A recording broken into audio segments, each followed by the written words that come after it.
Sering kan dengar orang mengatakan, oh kamu cari kerja harus yang suka dong. Kalau nggak suka gimana kamu menikmatinya gitu. Gimana Pak? Ya, saya rasa itu idealnya begitu. Ya, idealnya begitu. Maksudnya ya namanya ideal itu kan yang enaknya tuh begitu. Cuma dalam kenyataan realistisnya sesuatu yang ideal itu kan perlu diperjuangkan, Sra. Gitu maksudnya ya butuh waktu juga. Jadi kalau mengharapkan langsung kerja pertama udah langsung yang kamu suka, gajinya, gaya kerjanya, ritmenya, teman kerjanya, kantornya, kayaknya terlalu muluk ya. Dengan statement barusan, saya melihat bahwa sebetulnya akan ada waktunya kita mengerjakan pekerjaan yang kita suka, tetapi bukan selalu bisa dimulai dari awal. Oh iya dong, hidup kan begitu. Kita harus belajar bahwa saya sih percaya bahwa adalah hak kita untuk sukses. Tetapi bahwa kita punya hak untuk sukses, ya salah satunya saya percaya haknya kita, itu privilege-nya kita sebagai bangsa yang merdeka. Saya lahir 17 Agustus gitu loh, ya, nasionalis banget. Ada Sanga loh teman kita. Hai Sanga, Thailand. Hai Sanga, how are you? Hai Sanga, sawadika. Sawadika, Sanga. Long time no see ya. We miss you Sanga. Hey, how are you Sanga? Are you still doing agency Sanga? We hope you are fine, healthy, and happy. Oke, balik lagi ke tadi apa saya bilang? Bahwa apa tadi saya ngomong? Jadi idealnya itu bukan selalu dimulai dari pekerjaan yang kita suka. Oke. Ya, maksudnya begini. Ya, tadi saya bilang bahwa adalah haknya kita untuk sukses. Tetapi mempunyai hak itu hak. Ya, license-nya ya. Tetapi untuk mengambil kesuksesan itu harus diperjuangkan, Sra. Nah, kerja yang ideal, yang kita passion itu juga harus diperjuangkan. Anda harus punya kompetensinya. Anda harus naik karir pada posisinya. Pekerjaan pertama Ivan apa? Pekerjaan saya yang pertama adalah saya di saudara saya di konveksi. Iya. Ya, sebagai tenaga kasar. Gitu ya, mulai dari kenet tukang potong, akhirnya tukang potong, dorong mesin dan sebagainya. Dalam satu garment industry gitu ya. Salah satu dari change daripada production. Wow. Kamu mulai dari bekerja sebagai tenaga kerja di sebuah garment. Iya, 8 tahun 89 itu. Wow.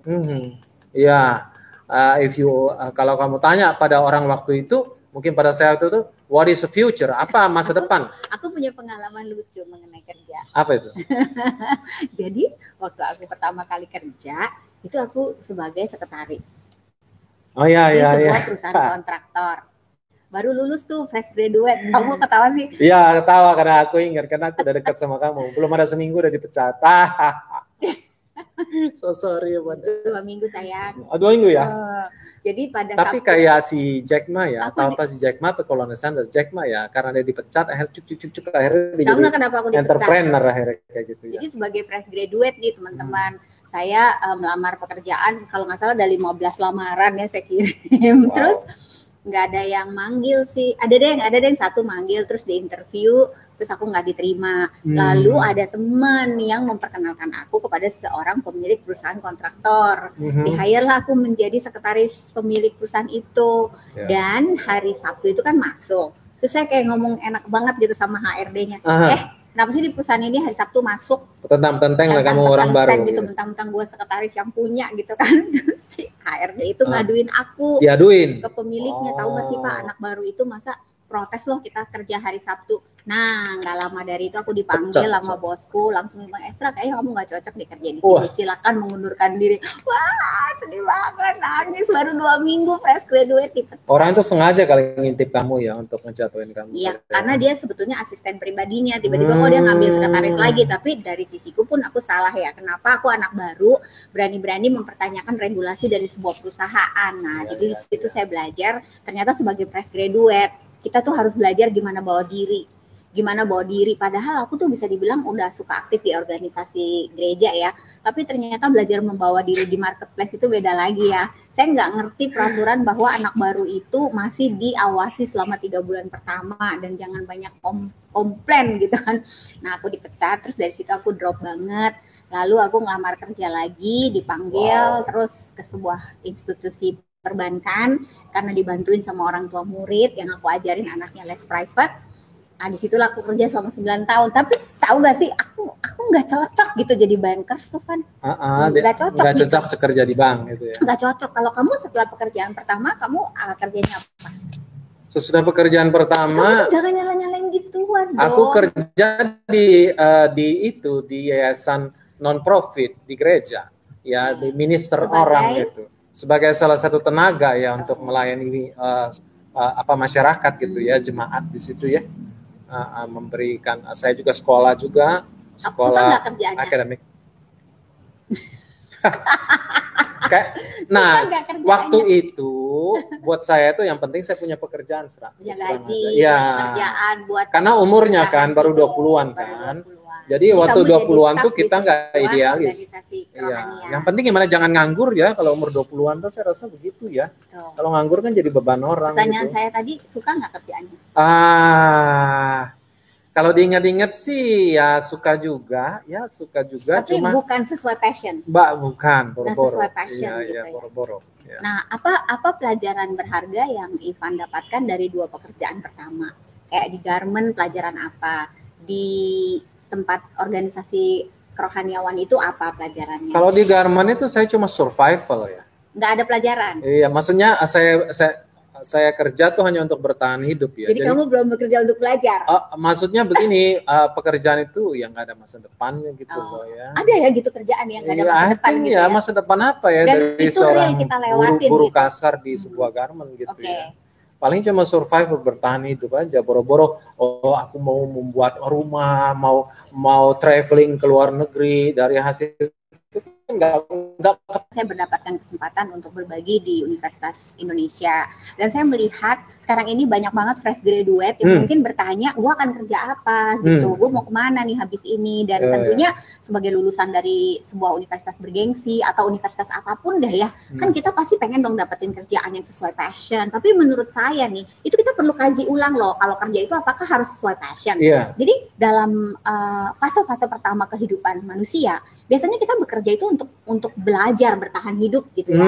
Seperti Pak Ivan ada sendiri, ada fasenya. Jadi jangan takut untuk mengambil pekerjaan apa aja. Dan sebenarnya pekerjaan itu teman-teman datangnya bersama peluang gitu. Jadi ada peluang di depan mata, jangan terlalu idealis gitu. Ambil dulu, dilewatin aja karena belum tentu sebenarnya pekerjaan itu passion kita gitu. Ya kan? Paling nggak Anda bisa ngelihat satu entah disiplin ilmu atau bidang marketing di area itu. Nah, itu menarik. Gitu. Jadi waktu kamu kerja di dunia sosial dan kerohaniawan, kamu mulai kenal orang banyak dong? Iya dong. Dan itu berdampak nggak sih untuk bisnis dan pekerjaan kamu selanjutnya, Van?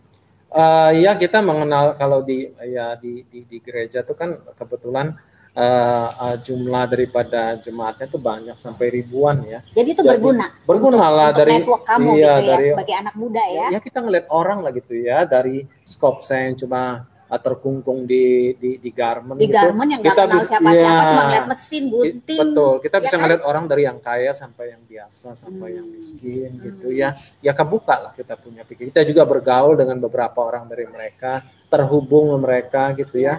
Baik itu juga saya alamin, Van. Waktu saya masuk ke pekerjaan yang kedua, kan aku di perbankan ya teman-temannya. Nah di perbankan itulah aku banyak belajar mengenai bagaimana aku mulai mengenal orang, karena kan dari background saya nggak punya banyak relasi ya, kita sama ya, kita nggak banyak relasi. Jadi kita masuk ke pekerjaan kedua, di mana di pekerjaan itu kami mulai bertemu dengan orang-orang yang lebih banyak gitu, ketemu klien, ketemu manajer. Nah di pelajaran saya dari pekerjaan kedua, Van, aku mulai melihat bahwa I'm not the right person in the right place. Tapi saya kerja 9 tahun loh di situ, dan saya nggak pernah berpikir saya akan jadi direktur di perusahaan itu. Saya nggak punya gitu loh. Tapi saya harus bekerja karena saya butuh income, butuh gaji gitu sebagai keluarga muda ya kita waktu itu. Dan Ivan kan kemudian setelah dari dunia kerohaniawan, kamu mulai masuk ke dunia marketing dan asuransi kan. Lalu kamu pindah industri. Nah di pekerjaan kedua itu gimana, Van? Ketiga apa kedua? Ketiga ya. Ketiga itu saya mulai bekerja untuk mendapatkan sesuatu ya. Pertama, hidup yang baik, kemudian mulai mendapatkan sesuatu, beli ini, beli itu. beli mobil, beli rumah dari situ ya. Di pekerjaan Di pekerjaan ketiga. Jadi gitu ini udah agak berubah ya. Sudah berubah ya, sudah bisa menghidupi Ivan diri jadi, sendiri. Agent insurance di General ya. General dan akhirnya jadi branch manager. Sampai kamu dapat promosi ya. Jadi di pekerjaan ketiga itu kamu mulai dipromosi. Ya 98 2004 6 tahun berarti saya. 6 tahun. And itu do you like the job? Belum juga terus terang. Tapi I can earn a good income. Udah pekerjaan ketiga dan belum juga sesuai dengan passion kamu ya. Belum karena di General Insurance itu kita dealing dengan angka. Ya kita memproteksi misalnya mobil, rumah, ya kita sedikit berhubungan dengan orang. Saya juga sebagai branch manager kan punya tim, tapi interaksinya tuh belum close gitu loh, ya belum close, belum jadi teamwork banget. 30-an ya, dapat income bisa kalau makan cukup gitu. Ya bisa beli mobil second, ya beli rumah kecil gitu ya bersama kamu, ya gitu ya. Ya bersama aku lah, masa bersama siapa? Ya kayak gitu. Tapi we have have a good life gitu ya. Di pekerjaan ketiga. Ya paling baru main ke Singapura, saya ingat pas itu. Belum bisa main jauh-jauh. Udah dapat mobil dinas. Iya, dapat mobil. Main ke Singapura aja baru ya terbang ya, belum boro-boro ke Eropa dan sebagainya. Panjang juga ya perjalanan kamu sampai pekerjaan ketiga. Kira-kira itu ada jadi pekerjaan pertama 6 tahun ya sebagai karyawan di Garment, kedua kamu sebagai di kerjaan pertama enggak 6 tahun dong di Garment. 89 sampai 91 ya 2 tahun 3 tahun. Oh, 2 tahun. Berarti sampai di pekerjaan ketiga itu sekitar 10 tahun loh. Oh iya. Sekitar 10 tahun dan belum menemukan pekerjaan yang sesuai passion. Jadi ternyata teman-teman, kalau kita nunggu success journey. Kalau kita nunggu sampai ketemu pekerjaan yang sesuai passion, itu namanya kita tekun.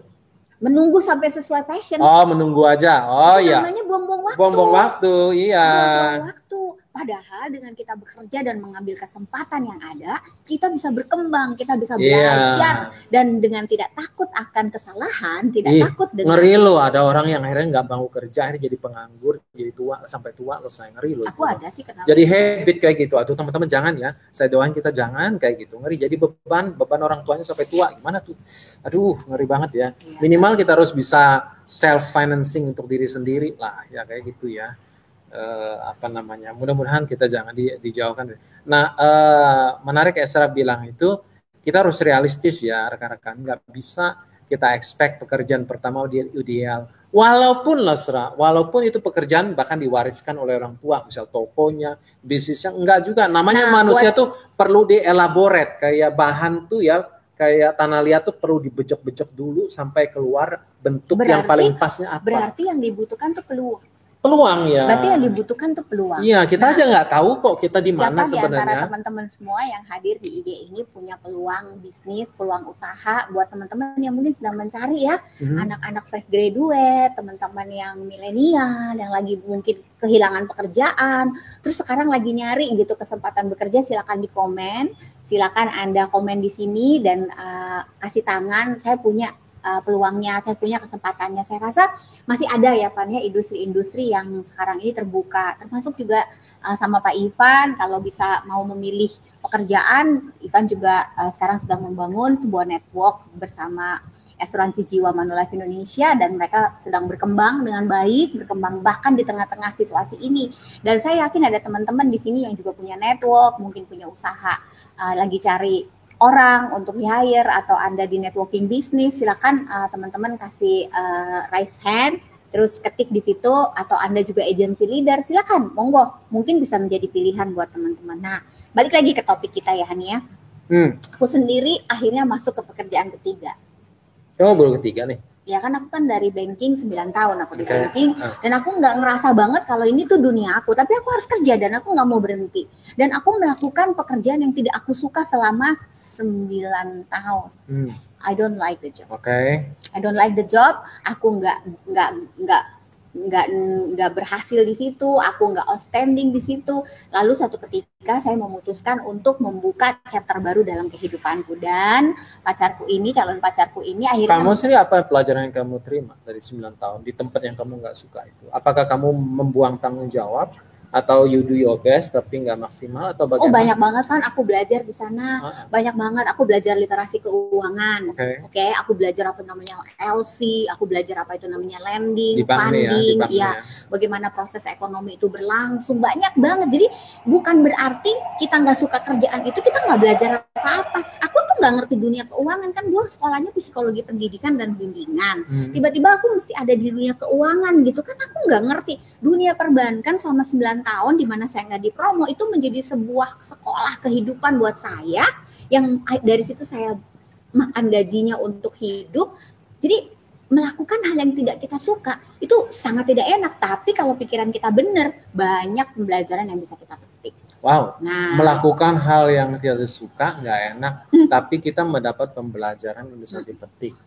Jadi maksudnya hal-hal yang positif tuh nggak selalu kita dapat melalui melakukan apa yang kita suka, termasuk melakukan yang waktu itu kita tidak suka. Artinya hal yang benar tuh nggak selalu identik dengan perasaan suka.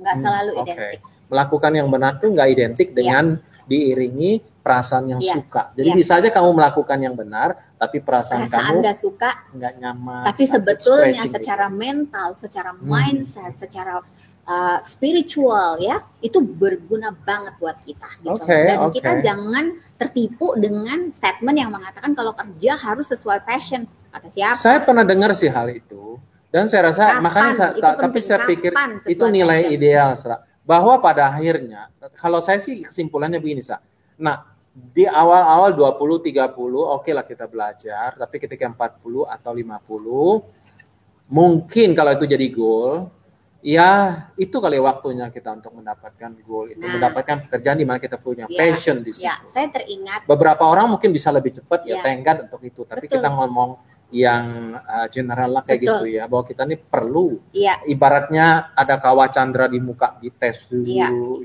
sampai kita shaping kita siap dan atau kita menemukan di sini rupanya passion gua. Ya kadang-kadang kan kita pikir passion kita di sini, ya itu ternyata bukan, dan passion kita tuh hanya diverifikasi melalui indikator-indikator umum, pleasure, fun, kerjanya fleksibel dan sebagainya. Belum tentu kayak gitu. Iya betul. You think you know, but actually you don't know. Nah, dengan bekerja kita bisa menemukan passion kita. Dengan bekerja di beberapa bidang. Ya akhir bidang ini, akhirnya dia tahu bidang ini ternyata yang kita loncat-loncat gitu. Bukan begitu juga ya. Gitu. Secara natural juga kayak kamu kan tidak bekerja di satu tempat kan. Iya. Tapi aku nggak encourage loh, Van. Orang tuh setahun kerja sini, 5 bulan kerja di sana, 3 tahun. Itu tuh kalau menurut aku kayak gitu tuh nggak membangun apa-apa. Jadi walaupun pekerjaan itu tidak sesuai passion kita, teman-teman, hindarilah bekerja pindah-pindah. Mungkin mentality yang nggak setia. Ya cabut sana copot sini kali maksudnya. Iya, aku inget banget ya, teringat tadi ya si Anthony Robbins tuh pernah bilang, Van, kalau dalam hidup ini selalu buat goal tuh 5 tahun, setahun gitu loh. Yang kamu tuh cek banget sih. Oke.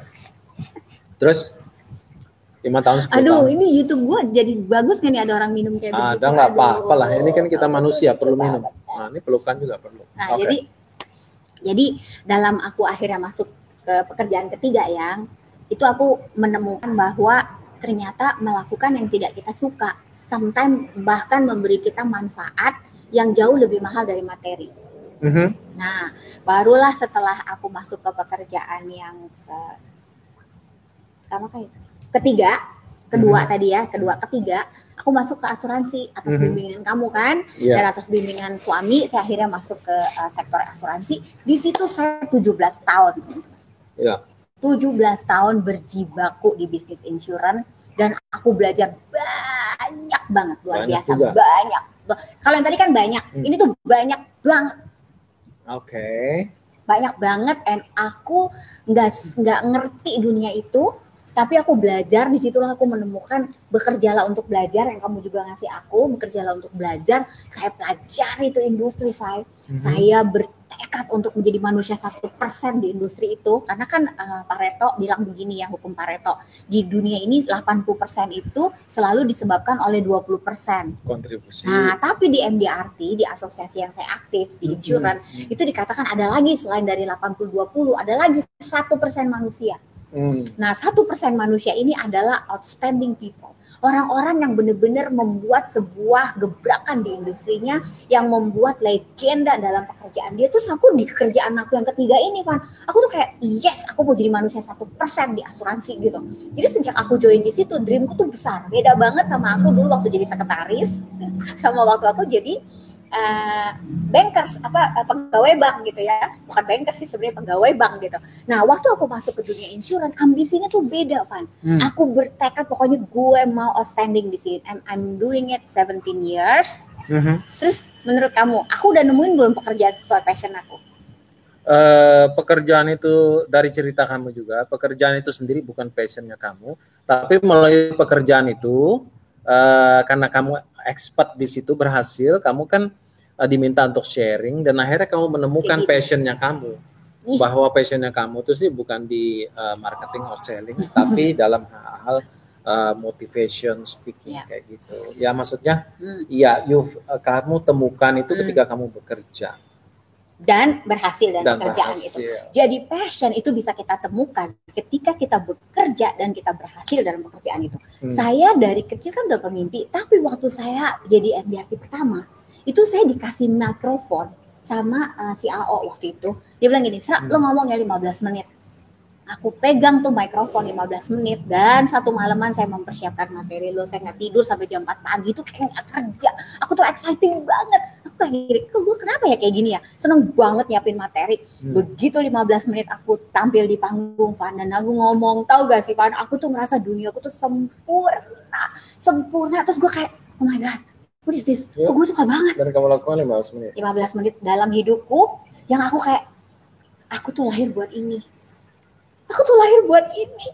Ini tuh kerjaan yang aku cari gitu. Setelah itu aku 10 tahun, 3 tahun dong I'm doing it. 3 tahun aku menjadi MDRT, terus aku dikasih mikrofon. Terus aku kayak, ya ampun, ini tuh kerjaan gue. Ini gue hidup tuh buat ini panggilan hidup aku. Dari situ saya tahu ini panggilan saya. Panggilan saya adalah memberikan semangat kepada orang, to be influencer, to motivate people. Dan tahu nggak, Van, aku masih ngerjain itu sampai 12 tahun lagi.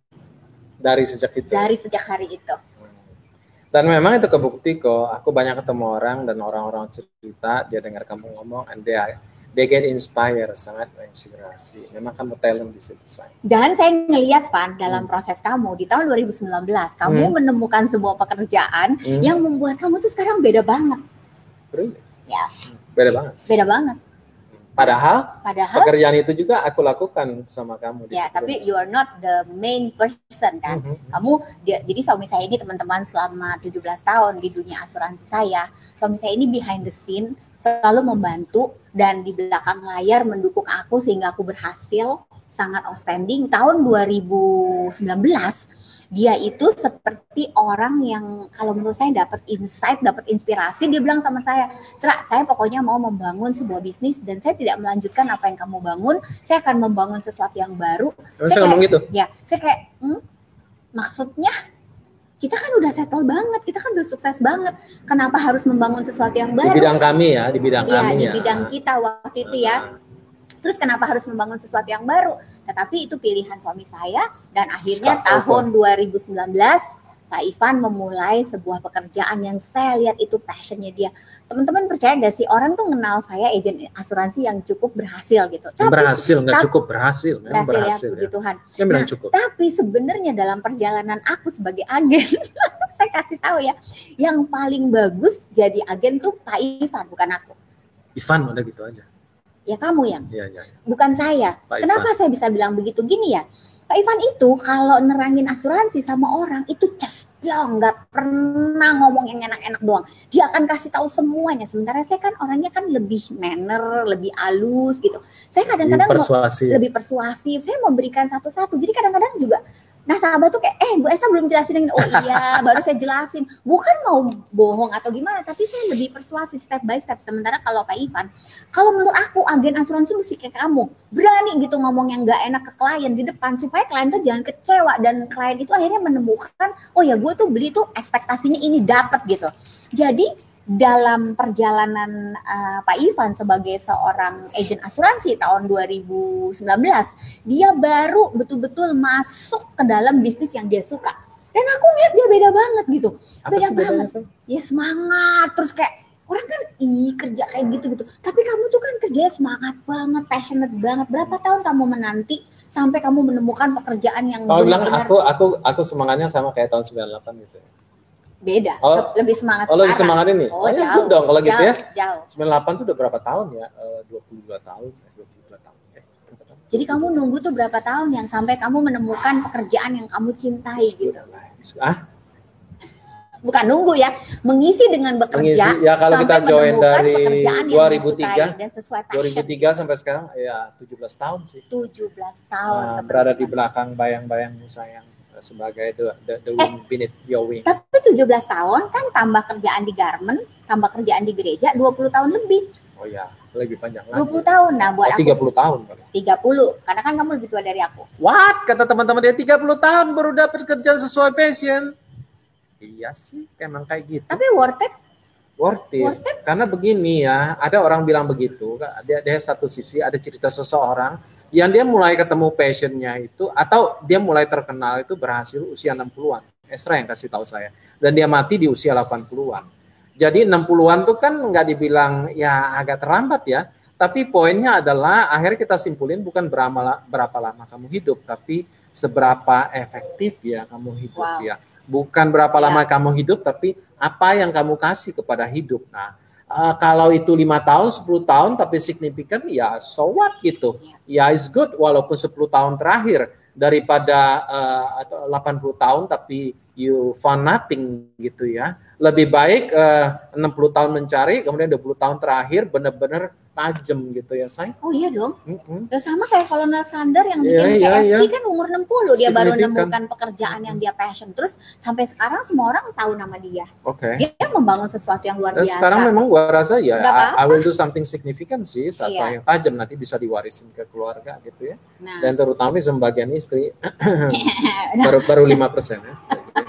Nah, jadi dalam perjalanan Pak Ivan sendiri teman-teman dia harus melewati hampir 30 tahun untuk dia menemukan pekerjaan yang benar-benar sesuai dengan intinya kita yang belajar apa? Jangan cengeng, jangan mental shortcut, oke? Kita harus perjuangkan itu dan besar hati rendah hati aja kalau memang kamu belum ketemu bukan berarti kamu nggak akan ketemu. Maju terus. Kita nih saya belajar sekarang teman-teman ya, untuk berhasil memang hak, tapi untuk mengambilnya Anda harus punya mental petarung. Oh, pejuang apa? Petarung tuh tangguh ya. Ya, karena walaupun kehidupan memberi kamu hak, tapi kehidupan tidak memberi Anda harus mengambilnya melalui kesempatan, dan kesempatan itu tidak melepaskannya kepada kamu dengan gampang. Dan kesempatan itu harus diperjuangkan. Dan selalu ada. Oh iya, tergantung mata kamu bisa ngelihat apa enggak. Ya, nah kesempatan tuh kalau tiap hari memberikan kesempatan kepada orang untuk join bersama kamu dalam bisnis. Betul. Dan saya ada teman-teman di sini yang mungkin saya juga bisa mention ya, teman-teman saya di MLM, ada Badian Mirsa, itu dia juga punya kesempatan kalau Anda mau join sama mereka, bisa. Ada juga temanku Roni Sutiarto dan juga Lani, itu juga ada, mereka punya kesempatan. Nah, ini ada berbagai banyak kesempatan. Ada juga teman-teman di insurans lain mungkin yang selalu memberikan kesempatan kepada Anda, tinggal Anda ambil peluang itu. Dan Pak Ivan bilang kalau peluang itu ada, jangan cuma dibiarin lewat atau diambil, tapi perjuangkan. Ya, harus perjuangkan sampai berhasil. You have to earn it. You have to earn it. Kamu harus hasilkan. Ya.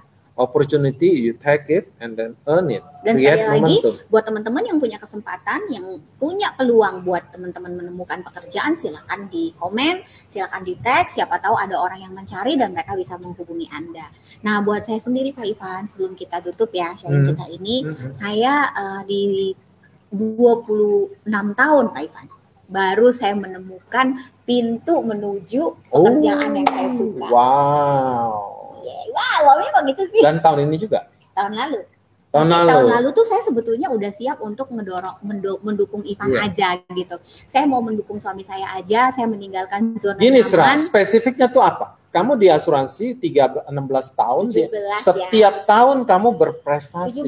17. Oke, 17 tahun. Tapi kamu mengatakan kamu menemukan passionnya sekarang. Jadi 17 tahun tuh apa? Balik aku yang nanya kamu ya. Oh, banyak. Ya, itu apa? 17 tahun yang berprestasi itu bukan itu passionnya kamu? Bukan. No. Oke. Bukan. Nah, saya sangat bersyukur saya menjadi agen asuransi. Saya sangat bersyukur saya menjadi agen asuransi bukan passionnya kamu. Bukan panggilan hidup saya. Apa passionnya? Saya mau menjadi influencer. Influencer. Menjadi orang yang punya bakti bagi bangsa dan negara. Itu panggilan saya. Jadi kalau kamu bisa bilang 17 tahun itu perannya apa terhadap passionnya kan? Transformasi diri.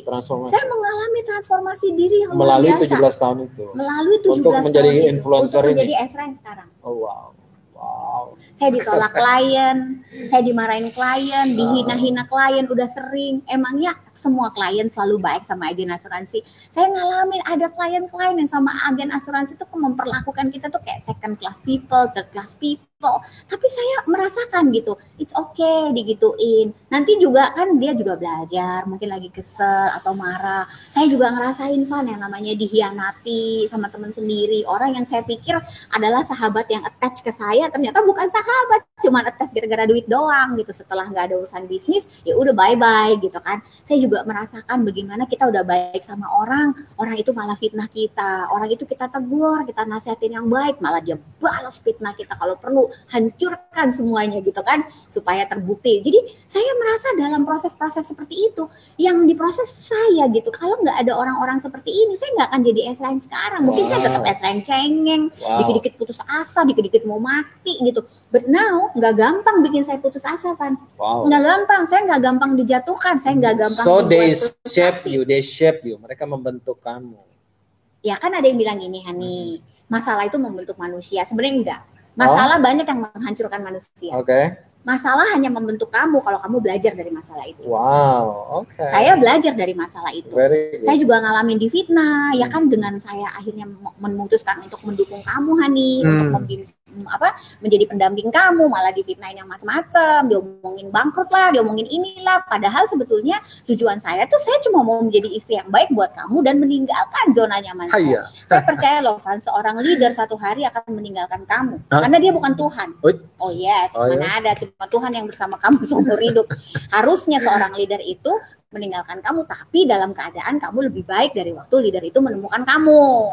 Bukan ninggalin kamu dalam keadaan kamu tambah hancur gitu. Enggak, kamu tuh udah lebih baik. Misalnya dulu kamu pemalu, udah dibimbing sama dia jadi berani. Dulu income-nya cuma 2 juta, jadi 50 juta. Ya boleh ditinggalkan. Karena leader itu akan selalu mengalami transformasi. Gak mungkin begitu manusia itu megangin zona nyaman, Van. Gue mau di zona nyaman ini, kalau perlu gue wariskan sampai 7 keturunan. Tell me, dia udah gak growth.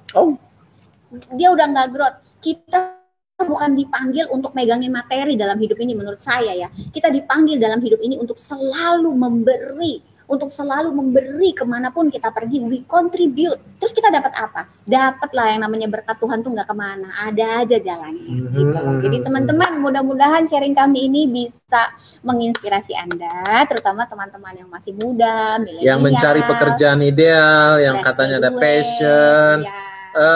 Pelajaran yang kita dapat adalah keep searching, keep faithful, ya jangan berhenti, jangan putus asa, jangan bilang, aduh apa sih, apa yang kamu lakukan sekarang itu membentuk kamu waktu kamu respon dengan benar, untuk kamu siap waktu kamu masuk ke pekerjaan yang sesungguhnya di mana passion kamu ada di situ dan kamu sangat efisien, efektif di situ. Jadi jadi ibaratnya sebelum kamu masuk situ kamu disiapin dulu di beberapa lini di tempat lain untuk shaping kamu kayak gitu. It's very good. Coba yang bacain Ibu Rungu tuh, temen aku ada posting. Ibu Rungu ini lagi nulis buku, akan segera dirilis buku untuk perempuan. Apa tuh katanya tuh? Apa katanya coba?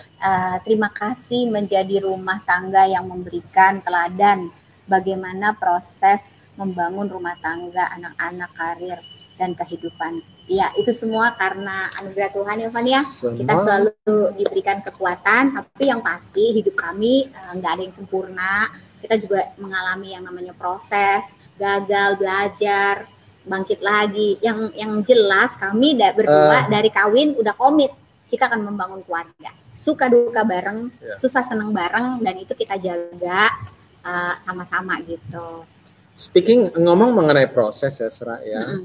Selama kita belum mati dan masih hidup, proses akan terus berjalan. Berarti kita dan proses kita diberi chance untuk menjadi semakin baik. Jadi proses akan terus berjalan. Jadi jangan takut dengan proses. Iya. Ya. Ini juga ada Clement ya yang bilang, Ibu Esra, selalu takut akan Tuhan. Oh iya, teman-teman, buat saya takut akan Tuhan adalah awal dari segala kebijaksanaan, awal dari segala hikmat. Menghormati Tuhan itu nomor satu dalam hidupku ya. Entah orang mau ngomong apa, kayak pokoknya buat saya penilaian Tuhan lebih penting daripada penilaian manusia. Tetapi hidup saya dipanggil untuk mencintai Tuhan dan mencintai sesama. Oh ini dulu, sebelum kita tutup kesimpulannya gini. Jadi ternyata passion dan panggilan hidup kita itu fans kan erat hubungannya. Tapi ada dua menurut aku setidak-tidaknya panggilan hidup kita yang nanti akan diterapkan dalam bisnis dan pekerjaan. Pertama, panggilan hidup secara spiritual harus ada. Nah, kalau aku panggilan hidup secara spiritual buat aku adalah mengenal Tuhan dan bergaul dengan Dia, kemudian mencintainya dan mencintai sesama, jadi berkat buat sesama. Itu panggilan spiritual hidup aku. Tapi ada juga yang kedua, yaitu panggilan hidup profesional. Dan itu sifatnya occasional. Jadi kalau yang profesional itu dulu aku kerjanya sebagai sekretaris. Di situ pun harus belajar. Terus pernah jadi pegawai bank, jadi leader asuransi. Itu pun semua adalah panggilan hidup yang profesional buat kita. Tetapi satu hari kalau kita setia dengan hal kecil, kita akan menemukan panggilan hidup kita yang sebenarnya. Kayak saya sekarang. Saya masuk di tahun 2020, aku baru ngerti ternyata panggilan hidupku adalah untuk membawa dampak bagi bangsa dan negara. Yang saya sendiri juga nggak ngerti bentuknya bagaimana, tapi salah satu yang saya udah lakukan adalah dengan membangun Yayasan Maharani Kirana Pertiwi bersama teman-teman yang volunteer di sana. Kami mulai memberdayakan perempuan dan anak yang termarginalkan, mulai membangun rumah-rumah baca buat mereka, dan saya sangat bersyukur didukung oleh Langkah Kemenangan Group yang dibangun oleh Pak Ivan dan tim di asuransi jiwa Manulife. Kami didukung secara materi dan moral, bahkan volunteernya banyak dari mereka. Dan kalau teman-teman juga mau volunteer di Yayasan Maharani, saya mengundang Anda untuk DM. Banyak sekali yang bisa kita lakukan. Kita bisa edukasi perempuan, kita bisa edukasi anak-anak, membangun rumah baca, gitu Van. Luar biasa ya? Iya. Ada Okto, Ibu Esra the best, selalu menginspirasi. Kalimatnya semua selalu menyentuh. Sehat dan selalu dalam perlindungan Tuhan. Amin. Terima kasih banyak. Nah, itulah sharing kami sore hari ini, teman-teman. Semoga berguna. Jadi, jangan pilih kerjaan. Lihat peluang apa yang mengetuk di pintu Anda. Ambil peluang itu, kata Pak Ivan, perjuangkan. Fight sampai peluang itu jadilah petarung yang tangguh. Petarung yang tangguh, berhasil. Kalau itu harus 3 tahun lakukan, 5 tahun lakukan, 17 tahun lakukan, pasti akan banyak sekali pembelajaran yang bisa Anda ambil di sana. Dan yang paling penting, alamilah transformasi menjadi pribadi yang lebih baik, menjadi pribadi yang lebih kuat, lebih tangguh, ujung-ujungnya untuk melayani keluarga tentu pertama. Kemudian kedua, masyarakat, perusahaan di mana Anda bekerja, bangsa dan negara. Dan kalau saya sekarang nih Pak Ivan, saya sekarang mulai juga membangun sebuah pekerjaan yang aku suka banget nih, yaitu memberikan coaching kepada teman-teman yang lagi membangun bisnis. Oh iya. Dan terima kasih untuk teman-teman yang DM, yang nanya ke saya gimana caranya bangun bisnis. Saya dengan senang hati akan membangun pertemanan kita, gimana saya bisa membantu Anda untuk membangun. Mungkin kapan-kapan kita bisa ngomong bisnis kali. What is business gitu ya? Bisnis apa yang bisa kita lakukan sekarang? Ya, oke. Oke teman-teman, itu aja kesimpulan dari pembicaraan kita sore hari ini. Kalau ada teman-teman yang lagi membangun bisnis dan Anda pengen banget dapat coaching, bisa DM saya, dengan senang hati saya akan membantu Anda. Terus teman-teman yang mau volunteer, yang mau membantu di Yayasan Maharani juga silakan. Dan yang juga mau join sama Pak Ivan di Langkah Kemenangan Group, filantropi agensi pertama di Indonesia, juga monggo. Terus teman-teman yang punya peluang-peluang lain, yang dari MLM, asuransi lain, atau perusahaan-perusahaan lain, agensi lain, silakan di DM aja di situ, di komen.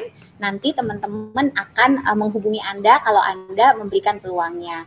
Jangan lupa ya teman-teman, tetaplah bekerja untuk belajar. Bekerjalah untuk memberi.